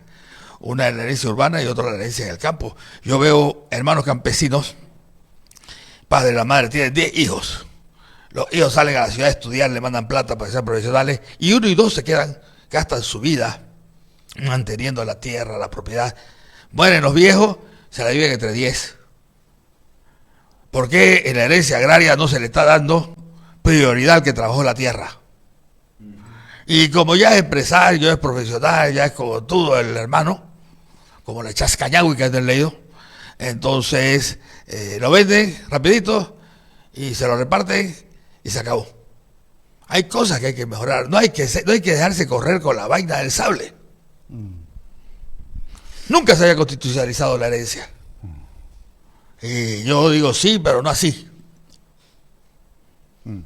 Quería plantearles otro tema para también dialogar y ver cómo está en este gobierno. El tema que no es, que ha generado mucho problema, sigue generando problemas, el tema del combustible, ¿no? Y cuando Rodrigo Paz viene a decirnos que es culpa del gobierno de Luis Arce Catacora, y hasta parece chiste un mal chiste, en ¿no? 14 años... Nunca faltó combustible de buena calidad, nunca faltó dólar. Nunca un vehículo se ha arruinado en 14 años por esta razón. A ver, hermano Leonardo, para empezar. Sí. Es increíble, para hablarnos de 20 años, de 14 años, como esa te decía, son expertos estos tipos, manejan muy bien, han armado un excelente libreto mediático, seguramente con la ayuda de los gringos, porque creo que el personal del gobierno, ni para armar un discurso mediático, en mi criterio, no sirven. Entonces, pero armaron muy bien. El tema del combustible, bueno, quiera o no quiera, se ha levantado. Algún rato esto debió hacerse, pero con el consenso y la aceptación normal de la gente. Nosotros a eso apostábamos en nuestra propuesta con el hermano Evo. Estos han impuesto, han levantado todo, y ahora las consecuencias que es un mal combustible. Habían hecho decretos para fiscalizar cantidad y calidad. Alguien tenía que supervisar, más de 9 millones. No sé cómo se inventaron eso, qué habrá fiscalizado. Hoy en día, yo ese rato vine de Villatunari en el Trufi, y Sinota, agarré una moto. Anoche lo mismo, agarré una moto a Sinota, de Sinota en Trufi. Todos los compañeros, su queja es, ¿hasta cuándo vamos a soportar? Estoy terminando de arruinar mi moto, mi taxi, mi Trufi, con los combustibles que hay. ¿Por qué tanto odio a la clase humilde? Claro, al grande empresario no le afecta esto, ¿no? Como afecta al hermano de a pie. Se quejan. En Cochabamba lo mismo. Anteayer yo estaba en Santa Cruz. Lo mismo, a ese taxista. Hermano, ¿por qué tenemos que satanizar la subvención? Y levantamos la subvención y al mismo tiempo eliminamos el impuesto a las grandes fortunas y tratamos de eliminar el ITE. ¿En qué estamos? Porque durante el modelo endógeno, el modelo comunitario, social comunitario, no sé quién le puso improductivo, contempla eso. Hay que preocuparse en el ser humano. Y si se tiene el nuevo alcalde de Nueva York, Sara Mandani, allá en La Mata, ha hecho que el transporte sea gratuito. Ha hecho que no suban los alquileres. Ha hecho de que hayan supermercados populares a menor precio. Y ha hecho algo que aquí todavía no se animan. se ha querido hacer. Ha hecho cuidados gratuitos a los niños de menos de 5 años para que sus padres puedan ir a trabajar tranquilos.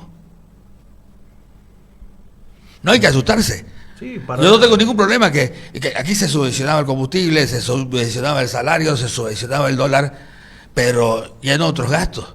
Y había recursos porque se aplicaron nuevos impuestos. Entonces, son tontos, porque el rico, al pagar una vez el impuesto a las grandes fortunas, lava con poquito de plata su patrimonio. Porque después no le puedes decir que es un bien mal habido aquel que ha tributado. Claro, pues. Entonces, ¿qué han hecho en Santa Cruz? Muchos han puesto nombre de sus hijas. Como sus hijas están casadas y ahora están divorciadas, se han quedado con la mitad. Porque el marido siempre pide, la mujer siempre pide. Entonces, la gente, por ocultar sus bienes, por las chicanas, para escaparle al impuesto a la grande fortuna, a veces la han estado perdiendo en manos de sus yernos, su nuera, digamos. Yo veo el combustible se distribuye como el API de Sipe-Sipe. Es turbio, con basura. Colocarías a una taza así clarito, arriba sale y abajo parece el API de Sipe-Sipe. Popular en Cochán es el concho de chicha. El concho de chicha, así no están distribuyendo. Ellos son grandes, 2 de ellos tienen auto eléctrico. O sea, nunca más van a hacer cola en un surtidor. Y como yo tengo mi vehículo, el que tengo ahí es híbrido, un Suzuki, híbrido. Anda a electricidad y tiene un motor también de 1500 centímetros cúbicos. Es un gorro tremendo de combustible, pero igual ya me está cascabeleando, como se llama. Porque yo también conocía cuando era mecánico de motores de 4 tiempos. Pero el problema es, a ver, ya no pagamos subvencionado el combustible, pagamos un precio más o menos real, va a subir seguramente más. ¿Por qué nos trae un combustible de malísima calidad? Es decir, ¿qué está pasando? Si nos ahorramos 2 o 3 millones al día de subvención, ¿por qué estamos pidiendo préstamos? Y nos hablan de que estamos equilibrando el país. No, ya hay el déficit, cambia y tenemos un superávit. Eso es verdad. Como he sido gerente de banco, de todo, yo tengo muchos amigos empresarios. Y me dicen, ¿cómo la ves, Carlos? Me dicen, ¿te han quitado un ladrillo de tus 100 casas? Le digo, ¿te han quitado un metro cuadrado de tu... ¿Estás más rico o más pobre que antes? Levante la mano el hombre que se ha hecho más pobre en los 14 años de gestión de Evo Morales. Que levante la mano, quiero verlo. Y le hago una estatua. Y no hay. Ahí compraron sus cacharritos, tenían auto propio, y ya sea, ahí hay un empresario que ha hecho mucho más que el FOM y otras instituciones a través de la venta directa de los lotes urbanizados, ¿no? Tienen su lote, a veces compran 2, hermanos de interior siempre tratan de ahorrar, si no es en oro, en lote, y estamos bien, sin embargo el país se muere, tenemos combustible solo para un día, decía, ¿no? 4 horas y vamos a sobrevivir más. Y sigue, la reserva son 4.000 millones de dólares en los RIN. ¿Cuál otro problema? Cuando Evo es presidente, teníamos un estado muy pequeño. Había que ver cómo costaba hacer que la renta per cápita baje de $1.000 para ser acreedores de los préstamos, miseria, pobreza. De pronto, el tamaño del país se mide por el PIB. El PIB era de 2.500 millones de dólares. No hace mucho era como de 45.000 o más millones de dólares. El Estado creció tanto, como estos partidos políticos tradicionales, por ejemplo, tienen 200 caciques y solo 2 indios, como decimos vulgarmente, no han tenido a quién poner en sus pegas. No le ha alcanzado el Estado para repartirlo entre sus militantes. Por eso es que hay tantos exfuncionarios, ex autoridades que estuvieron con el ex compañero Lucho Arce. Los hijos de Lucho Arce, ¿dónde están? Está en la cárcel, ¿no? Está guardado. Lucho está guardado, los otros escaparon. Le daban crédito, dados 3, 4 millones de dólares a cualquier banco, unos changos. Ya anteriormente uno se robaba llantas de camino y se robaba piezas y yacimientos. Y con un poco de favor, de todo, por solidaridad, yo creo que se les extinguían las acciones. Pero ahora ya nadie puede, pues no, son los nuevos millonarios. En vez de entrarse a las Londres, deberían ir a ver qué pasa con Adán y Eva.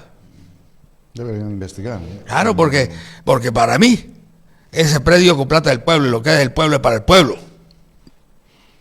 Porque aquí nos falta coraje y valentía y decirle primero los pobres, que los ricos se la arreglen ellos. Nos falta coraje y valentía para decirle no podemos seguir permitiendo que el 1% de la población sea dueño del 99% de los recursos. Lo digo de otra manera, 30.000 personas en Santa Cruz, en la Gran Santa Cruz, son dueños de casi toda la plata. Y no son todos, son 10.000 familias, porque hay chicos también. Y 2.970.000 tienen nada o casi nada. Esa gran mayoría no tiene ni el 1%. Entonces eso se llama iniquidad, desigualdad. Se llama, en Bolivia, mientras analizamos el índice de desigualdad, ha disminuido un 30% de la gestión de Evo. Se llama índice Gini, se llama. Entonces queda de 0 a 1. Entonces, uno si ve la gestión de estos 14 años, ha sido, y sin duda alguna, la mejor gestión, el mejor gobierno en toda la historia. Yo sigo diciendo república, ¿no? Como república podemos tener centralizado, podemos ser plurinacional, porque en la definición jurídica o somos república o somos monarquía. Pero esa es la vieja definición. Como quieran. No es un Estado plurinacional. Sí, pero sí, y si en la Constitución del 2009 7 veces es república. Y la gente se raja la vestidura. República. Vamos a volver a la república si somos república. ¿O acaso somos imperio? O monarquía. Así dice, ¿no? Hasta la Iglesia Católica es una monarquía que vive en una ciudad-estado. Una ciudad república, como se llama, como eran antes.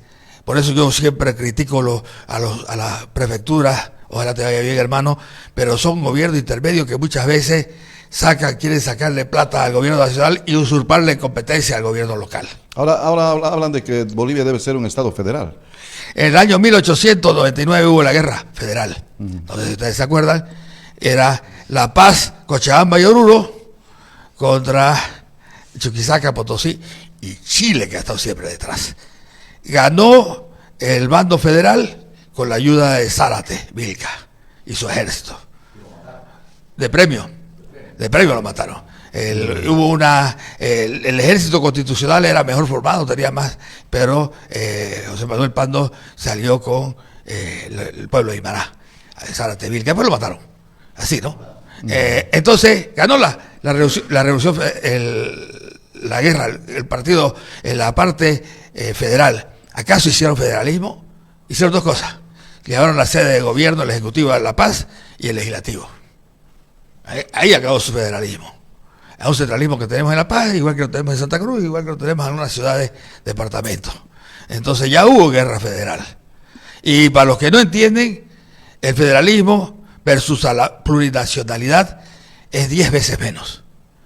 Nosotros, por ejemplo, en el Charagüe y Yambae tenemos un municipio indígena. Hicimos un puente sobre el río Parapetí. Quisieron ir a destruirlo y le hicimos recuerdo que éramos una nación. No se metan aquí, les dijimos, ¿no?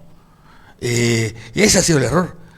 Así como se reconoció a una sola nación postcolombina, se reconoció a los afrobolivianos que llegaron después de Colón, la gente se quedó esperando, a lo mejor estaban empezando, querían que reconozcan la nación Camba. No sé, yo le digo, háganse municipio indígena. Yo he ayudado, estamos haciendo constituciones para los pueblos indígenas, constituciones políticas de la nación.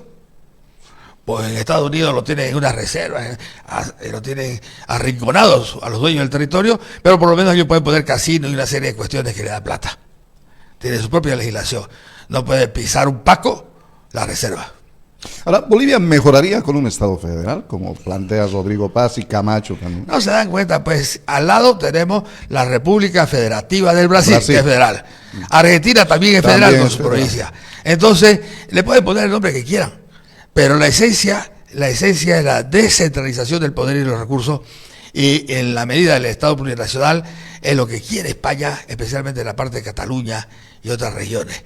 Mantener, pero respetar su nacionalidad. Fue como en la ex Yugoslavia. El general Tito, fue el único hombre capaz de unir a 7 pueblos enemigos entre ellos. Los serbios, los bosnios, más o menos me hace recuerda. Lo que me gusta mucho leer y estudiar, me hace recuerdo cuando yo estudio la vida del profeta Mahoma. Ahí estaba la Meca y había un oasis a todo dar que era Medina. Fue la ciudad de Medina. Ahí él era tan sabio, tan diplomático, Eran 11 tribus. ¿Qué hizo el pobre Mahoma? Tuvo que hacer 11 cuartos nupciales. Y se casó con una mujer de cada tribu. Felices los 12. Ah, bueno, eso, ¿no? Claro. Lo que pasa es que el tema del matrimonio se ha usado políticamente para dividir reinos, para tener convivencia. Entonces ahora yo sé que el matrimonio es una palabra más, cada día está más obsoleto en el mundo occidental. ¿Por qué podía casarse igual con la nueva constitución desde el primer día?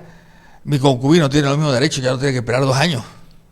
En mi programa Yo Social he legalizado centenares de uniones libres de hecho. Y también tengo que decirle, yo pues peco de sincero. Si bien es cierto, nuestra constitución dice que el matrimonio es el celebrado entre un hombre y una mujer, han habido casos de uniones libres de hombres que han sido rechazadas y ellos han apelado a la Corte Interamericana de Derechos Humanos. Como Bolivia es signatario, los fallos de esa Corte tienen fuerza constitucional. En este momento tenemos entre 60 uniones libres del mismo sexo legalizadas en Bolivia. Yo no sé quién se queda en casa, quién sale a trabajar, quién sopla la nuca o no, digamos, no sé. ¿Quién muerde la almohada? Porque es así, ¿no? Yo le decía, yo tengo un video, ¿no? Porque la cosa hay que decirlo con claridad. Los que usan el aro en la oreja izquierda son pasivos. Les gusta que les sople la nuca. Los que utilizan el aro derecho dice que son activos. Y me preguntó, ¿no? Y los que usan a los dos lados, aquí le decíamos piquihuelque, pero ahora se llaman versátiles, le dije. Anverso y reverso. Entonces es una realidad. El grupo, el sector gay, LGTB, es una realidad que existe. Sí, ¿Y sí. quiénes atacan a ellos? ¿Quién ataca al gay? Sin saberlo, es igual que el síndrome de Doña Florinda. El hombre que tiene un gato adentro y no lo sabe. Entonces él inconscientemente es homofóbico, patea, estropea, porque... No lo dejamos ahí. Bueno, estamos terminando el programa, estimado Carlos, agradecido con tu visita. Ha sido muy rica tu conversación, ¿no? Hemos aprendido mucho. Yo pues soy cuentacuentos, pues, yo hablo, cuento cuentos. Charlatán soy. Vamos a invitar en la próxima también, ¿no? Y también podemos unirnos por Zoom. Solo para él. No, Tengo tiene un 3 programas, 3 tiene un programas de televisión tengo. Tiene el más programa. antiguo se llama Subirán a No, en Responde. Causa Chimboca Claro. es el medio más... Pero ahora, con la tecnología, uno puede estar aquí y estar al otro lado del mundo. Si uno está en Estados Unidos, no hay ese falta de Zoom, con teleconferencia. Y Clarito, ahora nítido. es posible, ¿no? Claro. Por eso lo aprovechan hasta para gobernar. No, esas son huevadas. Hermano Carlos, si algo más quisieras tú decir al público boliviano que nos ve, nos escucha. Yo pues ya me había retirado de mis cuarteles de invierno. Vivía tranquilo. Tengo una editorial, un periódico, una radio, 3 programas. Tengo mi chaquito, como digo allá. Siembro maíz, siembro soya. Ya yo estaba en mis cuarteles de invierno y me llamó pues mi amigo el comandante Evo Morales y me dijo: queremos que sea candidato a alcalde. Claro, le dije, al otro día están los dirigentes, al gobernador, claro, le dije a toda cura.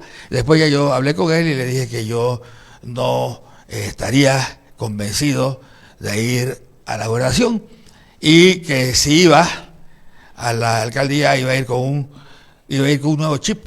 Por primera vez estamos ofreciendo primero los pobres el 100% del presupuesto, menos lo que es mantenimiento, va a ser el desarrollo humano. Ya nadie se va a morir en la fila para la hemodiálisis. No va a haber bebé que se muera porque no hay campo de terapia intensiva neonatal. Hasta algunos hospitales municipales vamos a tener los cuidados paliativos, porque el hombre tiene que ser tratado con dignidad y tiene que morir hasta con dignidad. ¿Y qué significa morir dignamente? Por lo menos morir sin dolor, sin malos olores y rodeado de sus seres queridos. ¿Qué es la justicia social? Mínimamente, ningún niño debe dormir en la calle. Tenemos el programa también en los hogares protegidos, porque los padres los alquilan a los chicos. Porque lo mismo, tenemos centros protegidos para todos esos pobres pitilleros que viven en los túneles. Tenemos un énfasis en diferenciar el delito de la salud mental. Hay muchos delincuentes, por ejemplo, un delincuente es un animal que viola a una niña de 6 meses. Él está loco. Y lamentablemente él probablemente esté esquizofrénico. Y tiene que entrar a un pabellón psiquiátrico dentro de Palmasola. ¿Y sabe cuándo va a salir? Cuando cure. ¿Y sabe cuándo se va a curar? Nunca. Tenemos ahí ya la perpetua sin necesidad de modificar la Constitución de la parte médica. Y así hay muchas cosas que se puede hacer, ¿no? Hay mucho por hacer en Santa Cruz, ¿no? Bueno. Pero hay que trabajar para el pueblo. Primero los pobres, digo yo. Que los ricos se la arreglen solo, tienen plata. Por último se refrían, se van al exterior. Ay, me parece. Entonces hay que tratar primero a los pobres. Y Leonardo Boff, que fue votado en la Iglesia Católica, un teólogo brasileño, decía, ¿por qué primero los pobres? Decía, ¿acaso es porque son buenos? No, dijo, hay pobres buenos y pobres malos. Hay ricos buenos y ricos malos. Pero en el caso especial de los pobres, tienen una opresión de 3 niveles: política, económica y social. Y encima de eso hay medios masivos neocoloniales que le hacen creer que la mejor propuesta, la única propuesta, es aquella que lo perjudica a ellos y favorece a los ricos. Y tenemos que hacer entender al pueblo que solo el pobre salva al pobre. Gracias, Carlos, hermano Carlos, por la visita. Esperemos tenerlo el 19, ¿no? Va a estar en... Voy a estar siempre aquí. Qué bueno. Va a ser difícil, va a tener que sacarlo con fuego de aquí. ¿Va a venir a Chimoré con la bandita cruceña y todo eso? Yo no, yo soy, digamos, otro tipo de cruceño. Yo casi soy cruceño de extinción. ¿Y cómo es eso? Por ejemplo, a mí me quisieron extorsionar unos fiscales. Me notificaron para antecito de Navidad. Yo no avisé a nadie. Mis otros compatriotas paisanos cruceños, llega una notificación y se ponen a gritar, se metían debajo de las polleras del Cardenal, decían, Comité 5. Yo llegué allá, subí al piso 5. ¿Dónde está el fiscal? Se había escapado. ¿Dónde está su ayudante? Aquí. ¿Dónde está el fiscal? Es una sensación. ¿Y por qué no estás con él? ¿Y no quiere que lo espere? Lo voy a esperar hasta las 11 de la noche. Y anoté con un marcador mi número de teléfono. Cuando quieran buscarme, le dije, llámenme en la mañana y declaro en la tarde. O llámenme en la tarde y declaro al otro día. Porque yo no voy a decir que tengo problemas de presión, que me hace daño a la altura. Yo vengo, pues. Yo vengo y conozco. Yo todas las cárceles de Bolivia y los calabozos los conozco cuando fui ministro de Justicia y Derechos Humanos. No le tengo miedo. Pero me voy a traer, pues, voy a entrar a la cárcel con una rotativa, ¿no? Vamos a ver si me aguantan. Gracias, hermano Carlos, por la visita. Gracias, querido hermano Ramiro. Muchas gracias, hermano Leonardo. Muchísimas gracias. Muchas gracias, hermano Ramiro. Agradecer, hermano Carlos. Honor conocerte. Igualmente. Igualmente. Estamos ahí batallando como cualquier hermano, como cualquier compañero, siempre pensando en nuestra gente más humilde, más desposeída, en nuestros tiempos, en nuestros departamentos y en nuestro país. Y participar en este programa siempre ha sido un privilegio para mí. Un programa reconocido a nivel nacional, a nivel internacional. Un programa que muchos de nuestros hermanos esperan, escuchen. Tremenda audiencia en el Alto, en Santa Cruz, en España, en Chile, en Argentina, en Francia, en muchos otros países nos escuchan, ¿no? Así que un honor siempre, privilegio. Recalcar que el día 19 tenemos una gran concentración en Chimoré, Trópico de Cochabamba. Todos invitados, convocados a participar, dirigentes regionales, departamentales, nacionales, toda la base en general, a poder participar. Y por supuesto, también se vienen los carnavales, ¿no? No hay que también olvidarnos de nuestro uso y costumbre. Seguramente martes de Chaya también vamos a hacer en nuestra radio. A ver si nos puede acompañar también el doctor para... Malazo soy para la música, yo para bailar. Malazo soy. No, todo se aprende. Yo me pongo a estudiar mucho, me gusta la historia y ahora es fácil. Todo el mundo tiene YouTube. ¿Quieres saber quién es Martín Lutero? Busque una producción alemana para que no se la charlen. ¿Quieres saber cómo fue Rescate Esteban, la operación Chavín acá? Todo el conocimiento está a la mano. Así es, entonces, muchísimas gracias, hermano Ramiro, hermano Carlos.